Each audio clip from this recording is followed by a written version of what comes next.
Esta según esta fiesta de estos dos apóstoles porque los dos mueren el mismo día. Prácticamente ellos evangelizaban la misma región, lo que era la región de Persia en aquel tiempo, y mueren mártires los dos.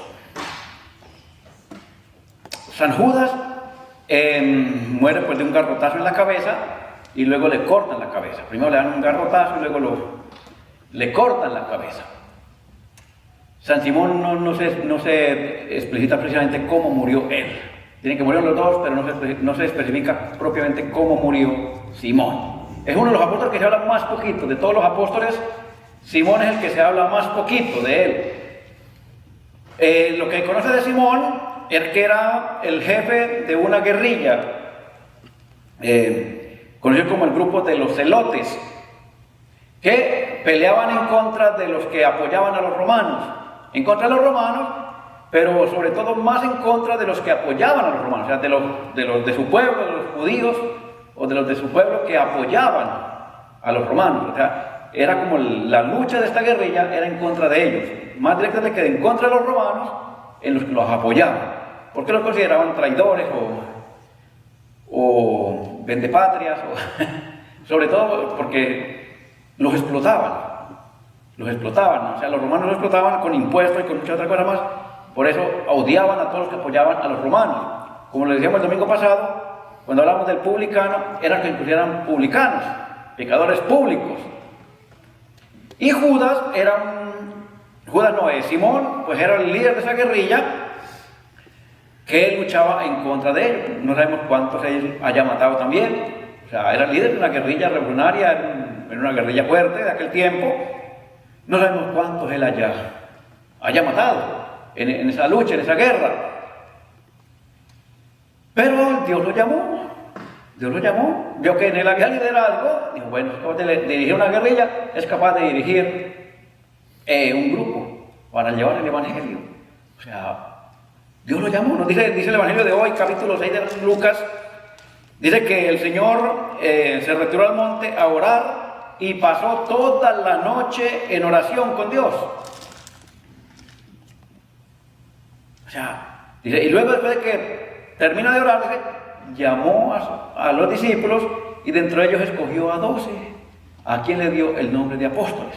O sea, antes de elegirlos, el Señor se puso en oración toda la noche.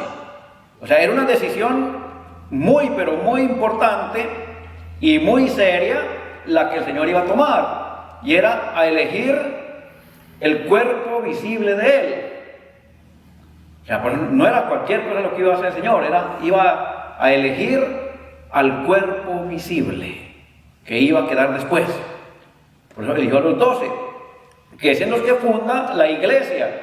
Y la iglesia pues es el cuerpo visible de Cristo, cuerpo místico de Cristo, pero también cuerpo visible de Cristo. Por eso Pablo dice que somos el cuerpo de Cristo. Entonces el Señor tenía que asegurarse a quién y cómo y dónde Él iba a edificar su iglesia. Por eso en la primera lectura de la carta de los Efesios, Pablo realza eso, dice, fue edificada sobre los apóstoles. Pablo deja claro que la iglesia fue edificada en el grupo de los apóstoles o en la columna de los apóstoles. El libro del Apocalipsis también nos habla claro de eso. El Señor edifica su iglesia sobre las 12 columnas que son los apóstoles. Por eso, desde el momento en que el Señor llamó a los 12, después de que oró toda la noche, pasó en oración toda la noche, y llama a los 12, el Señor ya tenía un propósito claro de lo que iba a hacer. Y ese propósito era fundar una iglesia. Instituir una iglesia. Por eso Él elige a los 12. Iglesia en el griego significa comunidad, eclesia, asamblea, comunidad. Entonces, y la finalidad era restablecer las 12 tribus de Israel. Recordemos que en Jesús se llega a la plenitud del Antiguo Testamento. Todo el Antiguo Testamento toma su plenitud en Jesús. O sea, en otras palabras, casi hablando un poquito más sencillo, con Jesús se termina el Antiguo Testamento. Todo lo que los profetas anunciaban, todo lo que la ley de Israel decía, todo lo que decían los hermanos, todo eso se cumple en Jesús. Entonces, de alguna manera, el Antiguo Testamento se termina. Ahí termina el Antiguo Testamento. Y comienza una nueva creación, o un Nuevo Testamento, por ejemplo, el Nuevo Testamento que hablamos. Pero se tenía que dar la continuidad de cómo había comenzado el pueblo de Dios. Y el pueblo de Dios comenzó con las 12 tribus de Israel, los 12 hijos de Jacob. Pero como ya no existían, ya habían desaparecido, ya solamente quedaba una tribu, que era la tribu de Judá. Entonces el Señor se propone nuevamente restaurar ese pueblo de Israel con otro nombre, dándole el nombre de Iglesia.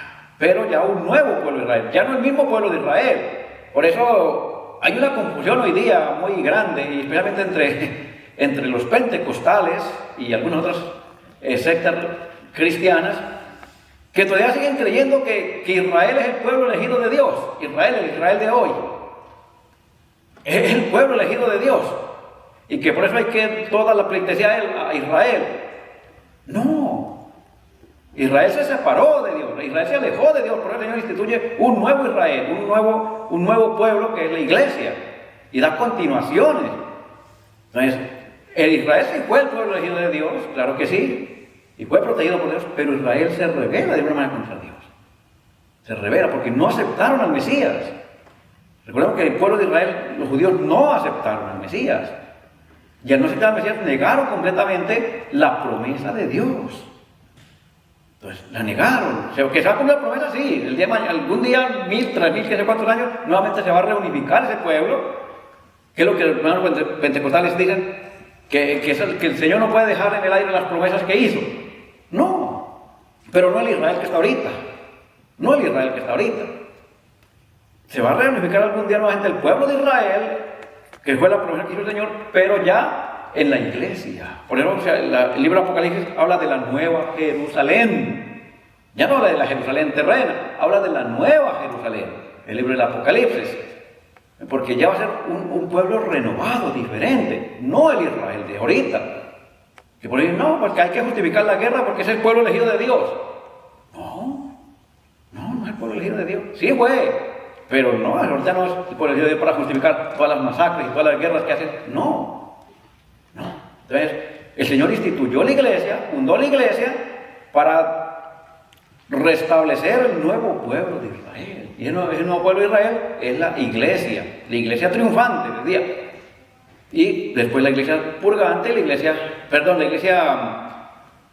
militante, y luego después la iglesia purgante, y luego la iglesia triunfante, que es la que llevamos, por ejemplo, el 1 de noviembre.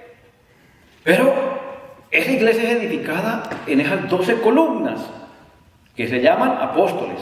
Entonces, por eso la iglesia, cuando nosotros proclamamos el credo, nosotros decimos que la iglesia es apostólica. Apostólica es uno de los atributos que le damos a la iglesia. No solamente es una, santa y católica, sino que también es apostólica. Apostólica por dos motivos. Primero, porque fue instituida, porque fue fundada en los apóstoles. Y segundo, porque sigue la tradición apostólica, la enseñanza de los apóstoles. Hasta el día de hoy, por ejemplo, decimos que la iglesia es apostólica, porque sigue con la sucesión apostólica hasta el día de hoy en los obispos, sin interrumpir, sin romperse, sigue con la sucesión apostólica de los apóstoles, que a la vez ellos recibieron directamente del Señor. Por eso es que nosotros decimos que la iglesia es apostólica, por las enseñanzas de los apóstoles y porque el Señor la edificó en los apóstoles, por ese motivo. Y Pablo dice en la carta a los Efesios, capítulo 2, que leíamos hoy, dice, el Señor instituyó la iglesia, o construyó la iglesia, o edificó la iglesia en las columnas de los apóstoles. Es ahí, el Señor edifica la iglesia. Y hoy celebramos a San Simón y a San Judas. San Simón era ese revolucionario, guerrillero, pero que después de que se convierte en apóstol del Señor, da la vida por él, muere mártir por él. Y Judas que se considera pariente del Señor, primo hermano del Señor, Judas, Él también lleva ese mensaje a esa misma región y muere de la misma manera mártir junto con Simón. Entonces, los dos mueren mártires. De la misma manera, los dos anuncian el mensaje de la misma manera. Judas escribe una carta donde deja claro quién es él y qué relación tiene con Jesús directamente, es hermano de Santiago. Entonces, y a la vez primo hermano de Jesús. Por eso le ponen como los hermanos de Jesús en la Biblia. Son no hermanos carnales, hermanos por ser parientes cercanos. También Judas es conocido como el santo de las cosas imposibles. Y escucho que pues, la comunidad mexicana tiene mucha devoción a San Judas o a San Juditas. Al menos en otras comunidades yo he estado, sí, San Juditas, para todo lado, ¿no? San Juditas. Y a veces hasta caían en la superstición. O sea, es bien importante tener un poquito de formación espiritual, que no podemos caer en la superstición. Porque en algunos lugares es más importante San Juditas que el mismo Señor. Y no podemos caer, o sea, no podemos cambiar y colocar por encima la criatura por encima del Creador. ¿No? Como dice la carta a los Romanos, adoran la creación y no al Creador. ¿No? Entonces es bien importante eso claro. San Judas sí, es un santo, es un apóstol, murió mártir, dio la vida por el Señor. Claro que sí. Y también pues intercede, o sea, se convierte después de su muerte, se convierte en ese intercesor ante el Señor. Y qué mejor que uno de sus apóstoles, que estuvo cerquita de él, que lo conoció personalmente, que vivió y llevó el Evangelio por diferentes lugares, pues él intercede, claro que sí, como intercede la Virgen María, como interceden los demás apóstoles, ¿no? Pero a veces se cae en la superstición y entonces ya no es algo bueno. Cuando ya usamos al santo para cosas que no son, especialmente, ¿no? Entonces, ya no es bueno. El santo es un intercesor como todos los demás santos. Todos los demás santos gozan de la misma, digámoslo, dignidad de Dios. Todos. La única que está por encima de todos los santos es la Santísima Virgen María. La única que está por encima de todos los demás santos es la Santísima María. Todos los demás gozan del mismo nivel. En el cielo, ya todos en el cielo gozan del mismo nivel. No es que allá hay estatua, este es más santo que este otro y este otro es más santo que el otro. No, ya todos, ya al alcanzar la santidad, ya todos son iguales en el cielo. Todos. La única la Santísima María está por encima de Dios. ¿Por qué? Porque es la Madre de Dios. Porque es la Reina del cielo. Entonces ocupa el lugar privilegiado en el cielo. A la derecha, de pie a la derecha, está la reina, dice el Salmo, ¿no? Por eso la que ocupa ese lugar privilegiado. Pero todos los demás están al mismo nivel en el cielo. Todos. Por eso, todos tienen el mismo poder de intercesión. Todos. Pero aquí ya depende de la fe de cada uno, aquí en la tierra, que tiene su santo intercesor y por eso lo tiene como su santo patrono, que intercede, y San Judas se convierte en el santo de las cosas imposibles. Por eso muchos tienen mucha devoción a él, porque a través de él han recibido muchos milagros de Dios. Pero el que hace los milagros es Dios, es el Señor. Ya tenemos que tenerlo claro. El que hace los milagros no es San Juditas, ni San Simón, ni San Pedro, ni San Pablo, ningún santo. Ningún santo hace los milagros. Él solamente se convierte en el intermediario entre el que está pidiendo y el Señor, que es el que hace los milagros. El milagro lo hace el Señor, no el santo. Pero el santo sí intercede, o sea, sí ruega a Dios por esa petición que nosotros elevamos. Entonces Él toma nuestras oraciones, toma nuestras peticiones y se las lleva a Dios, se las lleva al Señor. Y es el Señor el que dice, ¿voy a hacer el milagro o no? A fin de cuentas, el Señor es el que elige. Pero por la súplica del santo, es que el Señor nos hace el milagro. Entonces es muy importante que tengamos claro, porque, vuelvo y repito, a veces caemos en la superstición y a veces hasta en la idolatría. Muchas veces podemos llegar a caer hasta en la idolatría, pensando que el santico es el que me hace el milagro y que el santico es más importante que el Señor. Y entonces quito la cruz o quito el animo y pongo ahí a San Juditas o al santo que sea. No. El santo es el interior y es una persona que logró su purificación completa y está ahorita en el cielo, en el grupo de los santos, en el cielo, o sea, la iglesia triunfante, que es lo que celebramos precisamente ahorita el 1 de noviembre, la solemnidad de todos los santos, los que son reconocidos por la iglesia como canonizados públicamente, como los millones de santos que no son reconocidos, pero que están en el cielo. Por ejemplo, como su abuelito, su tío, su tía, su mamá, su papá, depende ya. O sea, que ya están en el cielo. No están reconocidos por la iglesia como santos, pero que ya son santos. Porque ya están en el cielo. Si ya están en el cielo, porque ya son santos. Si no están en el cielo, entonces son almas del purgatorio. Y si están en el infierno, pues son almas condenadas. Así es sencillo. Entonces, pero esperemos que estén en el cielo. El Señor dice, la voluntad de Dios es que ninguno de sus hijos se pierda. Eso lo vamos a leer el sábado, precisamente el domingo. ¿No? El domingo. El domingo más directamente, en la misa de todos los fieles difuntos. La voluntad de Dios es que ninguno de sus hijos se pierda, que todos se salven. Ese es el deseo de Dios. Pero nos deja nuestra libertad. Yo que quiero salvarme o quiero condenarme. Eso ya depende de mí. Ya depende de mí. Aún así, el Señor nos da la última oportunidad de salvar. Pero nosotros nos cerramos a la condenación. Pues el Señor, aunque Él quiera salvarnos, pero nosotros no queremos, pues no.